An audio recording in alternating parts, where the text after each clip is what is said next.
सैयदा पाक फरमाती हैं, ओ मेरे नबी के गुलामों, मैंने ये रंग भी देखा है कि हुजूर ने इतना खड़े रहे, इतना क़याम किया कि मुकद्दस पैरों में वरम आ गए, सूज गए पैर। हम सैर करने गए तो थक गए, बात अलग है, लेकिन इबादत में ये भी तो मुस्लिम शरीफ है ना, ये भी तो दीन है ना, ये भी तो हुजूर की सुन्नत है, ये भी तो वो चीज है जो करीम की आंखों की ठंडक है। सैयदा फरमाती है पैरों में वरम आ गए। सारी रात ही हुजूर ने नमाज पढ़ी और एक ही आयत बार बार दोहराई। मस्जिद नबी में बिलाल हबशी ने फजर की अजान दे दी और हुजूर अभी मुसल्ले पे थे। करीम फारिग हुए, मैंने अर्ज की या रसूलल्लाह सल्लल्लाहु अलैहि वसल्लम, आपके तो सदके अल्लाह अगले पिछलों के गुनाह माफ करेगा, तो आप इतनी आहोजारी क्यों फरमाते हैं? आप तो शफी हैं, आप तो अंबिया के इमाम हैं। तो हुजूर ने फरमाया, आयशा तुमने गिनवाया है ना मेरे अल्लाह की मुझ पर कितनी रहमत है। अफला अकूना अब्दन शुकूरा, फरमाया अगर उसने इतनी नेमतें दी हैं तो क्या मैं उसका शुक्रगुजार बंदा ना बनूं? मैं शुक्रगुजार बंदा ना बनूं उसका? फिर अगर इतनी नेमतें उसने दी हैं, मुझे इतना नवाजा है, तो फिर मैं उसके सामने सजदे ना करूं? ओ मेरे भाई, बड़े काबिल फख्र लोग हैं हम कि हम नबी पाक के गुलाम हैं। हम काबिल फख्र हैं कि नबी करीम के गुलाम हैं। क्या कभी इस गुलामी के शुक्राने में भी दो नफल पढ़े? या अल्लाह तेरा शुक्र है तूने हमें हुजूर का गुलाम बनाया है। याद रखें कि अपनी रूहानी जिंदगी को आबाद करें, इस्तिगफार पढ़ें, तस्बीहात करें, कुछ छोटे छोटे अमाल हैं उनको अपनी जिंदगी में हिस्सा बनाएं। हजरत अब्दुल्लाह इब्न उमर रज़ी अल्लाह तआला अन्हु, हजरत उमर के साहिबजादे, मक्का मुकर्रमा में उनकी कब्र है। मैंने जब उन्हें पढ़ा तो मुझे उनसे बड़ा प्यार हो गया, लेकिन आपको पता है वहां जाके किसी शख्स का मजार तलाश करना या पूछना एक मुश्किल काम होता है। तो एक दफा मैं मक्का शरीफ में हाजिर था, तो एक गाड़ी वाला ड्राइवर मुझे कहने लगा कि मौलाना मैं आपको जानता हूँ, मुझे आपसे मोहब्बत है, एक बात बताऊँ आपको? मैंने कहा बताओ। कहने लगे हज़रत अब्दुल्लाह इब्न उमर की कब्र देखनी है। मैंने कहा ये तू नहीं कह रहा, ये किसी ने बंदोबस्त कराया है, ये अल्लाह ने तेरे दिल में बात डाली है, ये हो गया तू ले चल मुझे। हज़रत अब्दुल्लाह इब्न उमर को नबी पाक ने फरमाया था राजुल सालिह, ये नेक बंदा है, ये मुत्तकी आदमी। हज़रत अब्दुल्लाह इब्न उमर रज़ी अल्लाह तआला अन्हु सैयदना फारूक आज़म रज़ी अल्लाह तआला अन्हु के साहिबजादे हैं और इनकी हमशीरा सैयदा हफ्सा रज़ी अल्लाह तआला अन्हा हुजूर की ज़ौजा मोहतरमा। एक दिन अपनी हमशीरा से कहने लगे कि नबी करीम सल्लल्लाहु तआला अलैहि वसल्लम घर में आए ना, और अगर हुजूर गम उम्मत में परेशान ना हो, तबीयत को हशाश बशाश देखो, तो जरा पूछना तो सही हुजूर का मेरे बारे में क्या ख्याल, पूछना तो सही कि करीम की बारगाह में मेरा क्या मकाम है, मेरे बारे में हुजूर क्या फरमाते हैं। अब बहन को काम बताए और बताए भी भाई, और फिर बहन वो काम ना करे, ये तारीख में होता नहीं। हजरत उमर फारूक रदी अल्लाह तआला अन्हु की साहिबजादी उम्मुल मोमिनीन रदी अल्लाह तआला अन्हा फरमाती हैं कि मैं तो बस मुंतजिर थी। उन्होंने तो कहा था ना कि अगर तुम हशाश बशाश देखो तो बात करना, लेकिन हुजूर तशरीफ लाए, मेरी बारी थी, मेरे घर तशरीफ लाए, खाना पेश किया, तो फौरन मैंने अर्ज की हुजूर एक बात पूछनी थी। हुजूर ने फरमाया पूछिए। मैंने अर्ज की हुजूर मेरे भाई अब्दुल्लाह इब्न उमर के बारे में आपका क्या ख्याल है? नौजवानों मेरी बात पे गौर करना, मेरे भाई के बारे में आपका क्या ख्याल है? तो नबी करीम सल्लल्लाहु तआला अलैहि वसल्लम ने मेरी तरफ देखा और फिर हुजूर ज़ेरे लब थोड़ा मुस्कुराए, और बरेली के इमाम कहते हैं कि हुजूर मुस्कुरा देते थे ना, तो जो बड़ा दुखी होता था वो भी हंस पड़ता था। अब सवाल पैदा होता था कि फिर तो उस मुस्कुराहट के लिए इंतजार करना पड़ता होगा कई कई महीने के हुजूर मुस्कुराएं तो रोने वाले हंसे। तो आला हज़रत फरमाते नहीं, इंतजार नहीं करना पड़ता, ये मुस्कुराते रहना तो हुजूर की आदत है। जिसकी तस्कीन से रोते हुए हंस पड़े, उस तबस्सुम की आदत पे लाखों सलाम। ये तो आदत है हुजूर की मुस्कुराते रहना, इसके लिए इंतजार नहीं करना पड़ता। भाइयों आप ख्याल रखेंगे, गौर करेंगे। हजरत अब्दुल्लाह इब्न उमर रज़ी अल्लाह तआला अन्हु के बारे में पूछा तो सैयदा फरमाती हैं कि नबी करीम सल्लल्लाहु तआला अलैहि वसल्लम ना ज़ेरे लब मुस्कुराए और फरमाया हफ्सा तेरा भाई है तो अच्छा, लेकिन मैंने सुना है कि इशा की नमाज पढ़ता है तो फजर तक सोया ही रहता है। ओ नौजवानों, 10 बजे तक सोने की बात नहीं हुई, 9 बजे तक सोने की बात नहीं हुई, 11 बजे उठने की बात नहीं। हुजूर फरमाने लगे मैंने सुना है कि इशा की नमाज पढ़ के सो जाता है और फजर तक सोया ही रहता है। उसे चाहिए कि तहज्जुद के वक्त उठा करे, अल्लाह की बारगाह में हाजिर हुआ करे, आहुजारी करे, सजदे करे, इबादत करे, उठता है और फजर में जाके उठता है। हज़रत जनाब हफ्सा रज़ी अल्लाह तआला अन्हा कहती है मैंने जनाब अब्दुल्लाह इब्न उमर को पैगाम दिया और मैंने कहा मेरे जवान भाई सुन, नबी पाक ने फरमाया है तो अच्छा, पर तहज्जुद में नहीं उठता, नफल नहीं पढ़ता। ओ मेरी मिल्लत के जवानों, मजा नहीं आ जाता जब सारी दुनिया सोई हो, सारी दुनिया, और बिस्तर भी गर्म हो और नींद भी पूरा गलबा कर रही हो, और अचानक घंटी बजे दिमाग में, आंख खुले, घड़ी पे नजर पड़े, 3:30-4 बजे का पैगाम घड़ी बताए, और कोई चढ़ती जवानी वाला उठ के वुजू करे, और जब वो मुसल्ला खोल के बिछाए तो मदीने वाले महबूब कहते हैं कि हर नमाज पे रब सवाब देता है, اور جو اٹھ کے تہجد کی نماز پڑھے اسے دیکھ کے تو رب مسکراتا ہے، جو اس کی شان کے لائق ہے، جو اس کی شان کے لائق، وہ مسکراتا ہے، خوش ہوتا ہے کہ میرا بندہ تہجد میں اٹھ گیا، وہ مسکراتا ہے۔ کاش ہماری صبح کبھی اپنے مالک کے نام ہو جائے، کاش کہ صبح حضرت ابو الحسن رحمۃ اللہ تعالی علیہ حضرت معاذ ابن جبل رضی اللہ تعالیٰ عنہ کے پاس بیٹھا کرتے تھے، فرماتے ہیں ان سے جو پیار بڑھا تو پھر میرا مصلی سے بھی بڑھ گیا۔ تابعی ہیں، فرماتے ہیں صحابی رسول سے محبت ہوئی تو ذکر سے بھی ہو گئی، پھر درود شریف سے بھی ہو گئی، محبت ان سے بڑھی تو پھر اللہ نے مسجد کا پیار بھی بڑھا دیا۔ آپ فرماتے ہیں کہ میری ہر وقت طبیعت چاہتی تھی کہ بس اللہ اللہ کروں، بس اللہ اللہ کروں، بس نہ میں ذرا تھوڑی جان چھڑاؤں لوگوں سے، 10 منٹ ملے تو میں کچھ 4 نفل پڑھ لوں، میں تھوڑا سا نہ بچوں لوگوں سے، اور مجھے تسبیح ملے تو میں نہ کچھ 400-500 دفعہ استغفار پڑھوں، سبحان اللہ الحمدللہ اللہ اکبر لا حول ولا قوت الا باللہ، میں نہ تسبیحات پڑھوں۔ فرماتے ہیں کہ بچے تھے گھر میں 6-7، غربت تھی، کام ملتا کوئی نہیں تھا، میں کام چور نہیں تھا، کام ڈھونڈتا تھا، پر اللہ کی قدرت کے کام نہیں ملتا تھا۔ فرماتے ہیں کہ میں نے ایک دن اپنی اہلیہ سے کہا کہ آج میں پھر جاتا ہوں کام ڈھونڈنے، تو میری بیوی بڑی فرما بردار تھی، پر اس دن نہ غربت کے ہاتھوں تنگ آ کے کہنے لگی آج نانا کوئی تو چیز لے کے آیا تو مجھ سے بچوں کی بھوک نہیں دیکھی جاتی، سب روگاں دا روگ محمد جس دا نام غریبی، کنڈ بلا کے لنگ جاندے نہیں دوست یار قریبی، آج نہ کچھ لے کے آیا تو میں بچے لے کے چلی جاؤں گی۔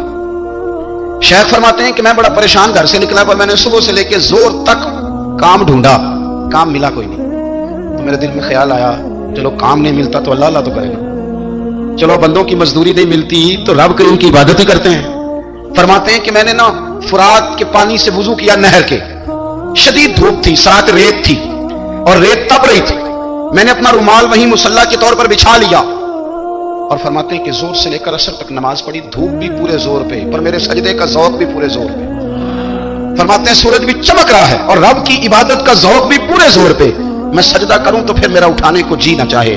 میرے استاد لکھا کرتے تھے، یہ ان کا شعر ہے، وہ کہا کرتے تھے مجھے سوز دے، مجھے ساز دے، اور مجھے نیم شب کا نیاز دے، دم سجدہ خود کو میں توڑ دوں، مجھے ایسا ذوق نماز دے، اور میں تیری بہار کا پھول ہوں، میں کھلا بھی ہوں تو تیرے لیے، مجھے میری شاخ سے توڑ لے، مجھے اپنی زلف کا ناز دے۔ بھائی فرماتے ہیں کہ عصر تک میں نے نفل پڑھے، دل ڈھلنے لگا، عصر کی نماز پڑھی اور میں وہاں سے چلا۔ اب میں جب نکلنے لگا تو دل میں خیال آیا کہ چھوٹی چھوٹی دیواریں ہیں گھر کی، بغیر کچھ لیے جاؤں گا تو بیوی دور سے دیکھے گی تو شور کرے گی کہ پھر خالی ہاتھ آ گیا ہے۔ کہتے میں نے اپنے اسی رومال میں جس میں نے نماز پڑھی تھی نا، رومال میں کی عقیدہ پنجابی جسافہ کہتے ہیں، اسی میں نا میں نے کچھ ریت بھر لی کہ وہ دور سے دیکھے گی تو سمجھے گی کچھ لے کے آیا ہے، چلو جا کے اسے بتا دوں گا کہ آج پھر مزدوری نہیں ملی۔ کہتے ہیں وہ ریت لے کر جب میں گھر میں گیا تو پہلے بیوی دروازے پہ کھڑی ہوتی تھی، پوچھتی تھی خالی ہاتھ آ گئے ہو؟ آج میں نے دیکھا تو ہے ہی کوئی نہیں۔ فرماتے میں اندر داخل ہوا، سلام لیے، کونے میں نے وہ رومال رکھ دیا اور میں نے آواز دی کہ بھلی مانس کہاں ہو؟ تو کہنے لگی آپ منہ ہاتھ دھو لیں، میں روٹی لے کے آئی۔ میں نے کہا روٹی کہاں سے آ گئی؟ یہاں تو کئی دنوں کے فاقے، تو کئی دنوں کی غربت ہے، یہاں تو اس گھر میں تو فقیری ہے۔ فرماتے ہیں کہ وہ روٹی لے کے آئی اور اس وقت کی جو موجودہ نعمتیں تھیں، سمجھ لیں سلاد اچار ہر چیز ساتھ لائی۔ میں نے کہا کہ بچے کہاں گئے؟ کہنے لگی وہ کھانا کھا کے کھیلنے گئے، آپ کھانا کھا لیں آ جاتے۔ کھانا اس نے چن دیا۔ میں نے حیرت انگیز لہجے میں ساری نعمتیں اپنے دسترخوان پہ دیکھ کر کے بیوی سے پوچھا یہ کہاں سے آیا کھانا؟ بچوں کو تو نے کہاں سے کھانا کھلایا؟ یہ سارا کچھ کیسا ہے؟ کہنے لگی پتہ نہیں آج آپ کس کریم کی مزدوری کرنے چلے گئے تھے، پتہ نہیں کس کریم کی، میرے گھر میں تو اتنی نعمتیں آئی ہیں کہ مجھ سے سنبھالی نہیں جا رہی، اتنا اناج ہے، اتنا گندم ہے، کس کریم کے دروازے آج چلے گئے تھے؟ یہ کہتے کہتے وہ اٹھی اور اٹھ کر کے کہنے لگی پہلے بڑا کچھ آیا تھا، اب کیا لے آئے ہو؟ اور جا کر کے نا اس نے وہ ریت والا رومال کھولا، کہنے لگے میں تو لے کے آیا تھا ریت، تو میرے رب نے اسے بھی سونے اور ہیرے بنا دیا تھا۔ جب آپ کی توجہ اللہ کی جانب، میرے نبی پاک صلی اللہ تعالی علیہ وسلم نے فرمایا ہر چیز اپنے رب سے مانگ، ہر چیز مانگ، ہر چیز مانگ۔ یا رسول اللہ کیا کچھ؟ میرے محبوب نے فرمایا تیرے گھر میں نمک بھی ختم ہو جائے تو وہ بھی اپنے رب سے مانگا کر، تو مانگنا وہ تجھے دے گا، تو اس کی بارگاہ میں کشکول طلب دراز تو کرنا۔ اور ترمذی شریف میں عجیب لفظ ہے، رسول کائنات نے فرمایا، رب کریم فرماتا ہے جب میرا بندہ ہاتھ اٹھاتا ہے نا تو مجھے حیا آتی ہے کہ میں خالی کیسے لوٹا دوں اس کے، اتنے بڑے بادشاہ کی بارگاہ میں۔ او بھائی لوگوں سے عزتیں تلاش کرتے ہو تو وہ کیا تمہیں عزت دیں گے؟ وہ تو کل اچھا کہتے ہیں پرسوں برا کہنے لگ جاتے ہیں۔ لوگوں کے سامنے گڈ بک میں آنا چاہو گے تو وہ تو سویرے تمہارے بارے میں کچھ کہیں گے، شام کچھ اور کہیں گے۔ اپنی روحانی زندگی آباد کریں، اپنے مسلح کو وقت دیں، اور دنیا سے چھپ کر اس موبائل کو بند کر کے اور اپنے آپ سے بھی چھپ کے اور تنہا ہو کے چھپا کے سارا کچھ اپنے آنسو اپنے رب کی بارگاہ میں پیش کریں، اس کے حضور حاضری دیں، सुनो ना तिरमिज़ी की हदीस, और इसे याद रखना। नबी पाक अलैहिस्सलाम ने फरमाया, अपने दुख लोगों के सामने ना बयान करना, सेठों नवाबों को ना बताते फिर, दुनियादारों के सामने जाके ना रोना कि मैं तकलीफ में हूं। और मैं अगर दुनियादारों को दुख बताओगे, रब तुम्हें कभी गनी नहीं करेगा। और लोग हैं कि उल्टा मजाक उड़ाएंगे। आपकी जिससे बड़ी पक्की यारी है ना, पक्की, वो तब तक पक्की है जब तक आपने 50,000 मांगा नहीं। और जिस वक्त आपने कह दिया कि मैं मजबूर हूं, मेरी मदद कर, तो फिर खत्म हो गई दोस्ती। लोगों की ताल्लुकात आपके साथ तब तक हैं जब तक आप उनसे कोई जरूरत वाबस्ता नहीं करते। करीम आबू फरमाने लगे, बंदों के सामने दुख ना बयान करना, अल्लाह तुझे कभी गनी नहीं करेगा। तो अपने दुख अपने रब को बता, तू दुआएं मांग, तू उसकी बारगाह में हाजिर हो, तू उसके हुजूर अर्ज कर। फरमाया, अपने दुख अपने रब को बता, वो जल्दी करे या देर से करे, तुझे सारी दुनिया से बेनियाज कर देगा, तुझे किसी का मोहताज नहीं रहने देगा। अपने मुसल्ले को, अपनी दुआओं को, एक बुजुर्ग फरमाते, मैंने दुआ मांगने का तरीका अपनी बीवी से सीखा। दुआ मांगने का तरीका अपनी, सीखने वाले तो अपने बच्चों से भी सीख लेते हैं, सीखने वाले तो हर एक से सीखते हैं। वो कहते हैं, मैंने दुआ मांगने का सलीका अपनी बीवी से सीखा है। हजरत, वो किस तरह? फरमाने लगे, मेरी बीवी ने ना मुझे कोई काम बताया, कुछ पैसों की जरूरत के लिए कहा, तो मैंने उसे कहा कि भाई अभी मेरे पास नहीं है, कुछ दिनों में आते हैं तो मैं दे दूंगा। औरतों की आदत होती है, वो बार बार याद कराती है। 2-4 दिनों के बाद फिर उसने कहा, हजरत वो मैंने कहा था कुछ पैसे, मैंने उसे कहा कि अभी मेरे पास नहीं है, कुछ दिनों में मिलते हैं तो मैं तुम्हें दे दूंगा। उसने कुछ दिनों के बाद फिर कहा, हुजूर वो मैंने कुछ पैसे कहे थे। फरमाते, मैंने डांट दिया, मैंने कहा कि क्या तू रोज मुझे शर्मिंदा करती है, कहा ना मेरे पास नहीं है, होंगे तो दे दूंगा, तू रोज याद कराती है। फरमाते, उसने पहले तो मेरी डांट को सहा, फिर मेरे सख्त जुमलों ने उसकी आंखों में आंसू पैदा कर दिए, फिर उसने अपने आंचल में अपने उस दुख को समेटा, और फिर उसने एक जुमला कहा तो मैं रो पड़ा, और मुझे अपने रब से मांगने का तरीका आ गया। मुझे कहने लगी, हजरत जी आपने डांट दिया, मैंने सह लिया, पर आप ही मेरे शौहर हैं, बताएं ना, आपसे ना कहूं तो मैं किससे जाके कहूं। फरमाते हैं, मैं रो पड़ा, और मैं खुल के रोया, और मैं तड़प के रोया, और फिर मेरी सिस्कियां बंद गई। तो मुझे कहने लगी, आपको क्या हुआ? मैंने कहा, मुझे भी दुआ मांगनी आ गई है। जब मैं उसे कहूंगा ना, अल्लाह तू ही मेरा रब है, मैं तुझसे ना कहूं तो मैं किससे जाके कहूं? मैं क्यों किसी बंदे से सवाल करूं? मैं क्यों किसी दुनियादार से कहूं? मैं तेरे बंदों का, नेक बंदों का वसीला लेके, तेरे महबूब की गुलामी लेके तेरी बारगाह में आया, तुझसे ना मांगू तो किससे मांगू? समझ आ गई है, जब मैं इस रंग में मांगूंगा तो फिर रब मेरे ऊपर बड़ा ही फजल फरमाएगा, वो मेरे ऊपर बड़ी रहमत करेगा, वो मेरे लिए आसानियां करेगा। अजीज दोस्तों, हम इस तरह करने लग गए हैं कि हमने ना अपने ताल्लुकात पर एतमाद करना शुरू कर दिया। मेरे ताल्लुकात बहुत हैं, हमने अपनी दौलत पर एतमाद करना शुरू कर दिया, मेरे पास दौलत बहुत है। हमने अपने इल्म पर, अपनी शोहरत पर एतमाद करना शुरू कर दिया कि मेरे पास फलां चीज बहुत है। याद रखना, जब बेनियाज अपनी सिफ्त बेनियाजी दिखाता है तो बड़ी बड़ी दौलतों वाले मजबूर नजर आते हैं। भाइयों, जब इंसान का रिश्ता अपने मालिक के साथ होता है, फिर तो गम भी कुछ नहीं कहते, परेशानियां भी कुछ नहीं कहती, फिर तो जिंदगी सब्र वाली, फिर तो जिंदगी तवक्कुल वाली, फिर तो जिंदगी भरोसे वाली। फिर इंसान अपने आप को रुसवा नहीं करता, दुनियादारों से उम्मीदें उसकी खत्म हो जाती, उम्मीदें अल्लाह रसूल से लगा लेता, मजबूत हो जाता है, मजबूत, ताकतवर हो जाता है, खुददार हो जाता है, बावकार बाइज्जत हो जाता है। हजरत बहलोल दाना रहमतुल्लाह अलैह बैठे थे, तो हारून रशीद हज करके आ रहा था, तो रस्ते में हजरत शेख से मुलाकात हो गई, तो अस्सलाम वालेकुम के बाद कहने लगा, हुजूर कोई हुक्म हो तो बताइएगा। तो हजरत बहलोल दाना फरमाने लगे, तेरा रब कौन है? उसने कहा, अल्लाह। तो फरमाया, मेरा कौन है?